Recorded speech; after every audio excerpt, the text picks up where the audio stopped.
Now that we have learned quite a bit about TeamCity, let's learn about administrative tasks in TeamCity. In order to do administrative tasks, you must have administrative access in TeamCity. For example, you have to be the admin user, and then you will see this administration menu and you can click on it and see this administration page. What we want to learn now is about users, groups, and roles. When we install TeamCity, as you know, we have to create an admin user. After that, admin user can come to users tab and create more users. In order to create a new user, you click on create user account button and you provide a username, for example, dev1, and name can be something like developer1, or the real name of the user, and you provide an email address. TeamCity doesn't check to make sure the email address is real. And we provide a password. If you tick this checkbox which says give this user administrative privileges, this user will become admin as well. And you can tick the next checkbox which says if we click on create user, we will stay on this page so we can create more users. So once I have the user, I can assign it to a group. You don't have to, but you have this option that you can create groups and assign users to that group. Having groups allows us to assign permissions to a whole group of users at once. That just makes the administration easier. In order to create a group, just click on create new group and provide a name, for example, developers.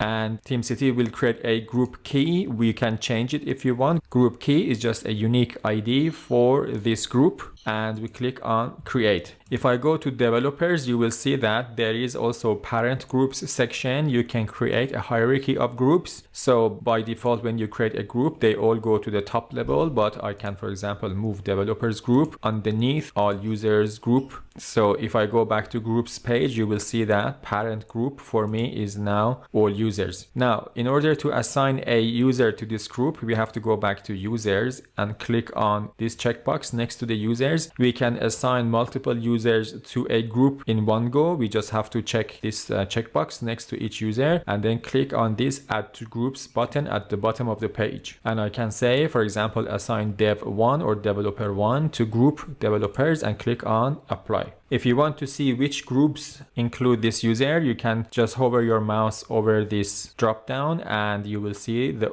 groups that include this user. In TeamCity, we also have roles. However, roles are disabled by default. You have to enable roles. In order to enable roles, an administrator has to come to this administration page. On the left side of the screen, under server administration, there is authentication tab, and we click on that. If you scroll down a bit, there is a section which says per project permission, which is not enabled by default. So I need to enable this and click on save.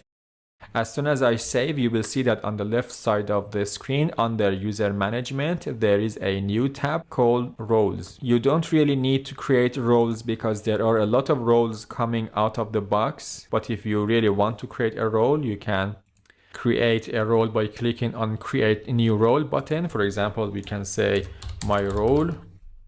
Once my role is created, you can click on add permission and then assign permissions. There is a long list of permissions. For example, we can say the start cloud agent, or for example, run build permission will be assigned to this role. So any user or group that has the role of my role will have a permission of run build. But as I said, because these roles are already in TeamCity, we don't normally need to create custom roles. Now, in order to assign a user to a role or assign roles to user, either way, we need to choose the users. We can do the same thing by selecting the groups as well. If I click on a group name, then you will see that on the left side of the screen there is a role tab that has a assign role button, which allows me to assign role to this group. However, for users, you can do the same thing. You can individually select the users, and if you select a user, you will see that at the bottom of the page there is also a button called assign roles, which brings up the same window that we just saw when we wanted to assign a role to a group. roles are assigned on project level. So that allows you to give access to certain projects and certain build configurations. To do that, for example, to assign a role to dev1 user, we can say this user has access to .NET projects. Now, what is the role? The role is, for example, project developer. If you wonder what are the permissions of project developer role, there is a small link under the role dropdown. Click on permissions and that gives you the full list of permissions. For example, so if I click assign, you will see that now I have an extra column which says roles. And again, if I hover my mouse on this small drop-down button, you will see that this user is project developer on